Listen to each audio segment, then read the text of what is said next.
Well, hey there, gang. It's Jim. And Christy. Jacobus, otherwise known as Ting. Oh, gosh, I don't know.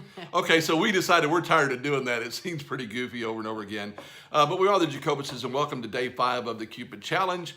We've got a really cool challenge for you today, and we're going to take you back to podcast number 36, where we talked about relational needs. It comes from the guys in Austin, Texas, out of Intimate Life. Yeah, and some of the needs that they've identified of the 10 are appreciation, approval, acceptance, security, comfort, affection, attention, just to name a few.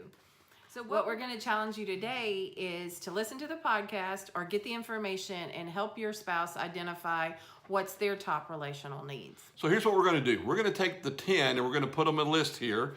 And what we want you to do is print those things out, get in front of your spouse and say, hey, babe, we recognize that there's 10 relational needs that make us feel loved.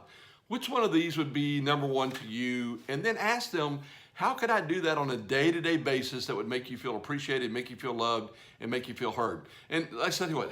Let's model it for them. What do you think? Great. Okay, so babe, what's one of your relational needs? I would say one that comes to the top after doing the survey is support. Okay, and so what does support look like to you? I think support means help around the house, being a partner in the things that happen within the household activities. Okay, and so again, what we've done is we've actually taken that to heart, and a couple of things that makes Christy feel loved is taking the trash out, no dishes in the sink at the end of the day, and Christy loves to have the bed made. I mean, you really like that a lot. And so I try to do that on a regular basis, and I'm pretty good at getting it done. So those are the things that make you feel loved. Now, what about you? One of the things that makes me feel loved is affection. That's my number one for sure.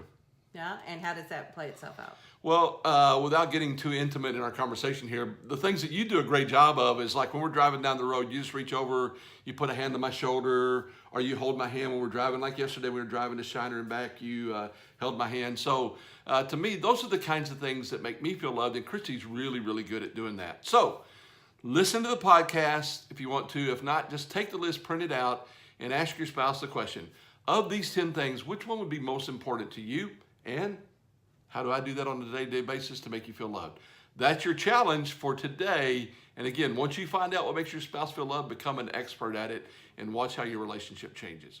We'll see you tomorrow for day 6 of the Cupid Challenge. Take care, gang.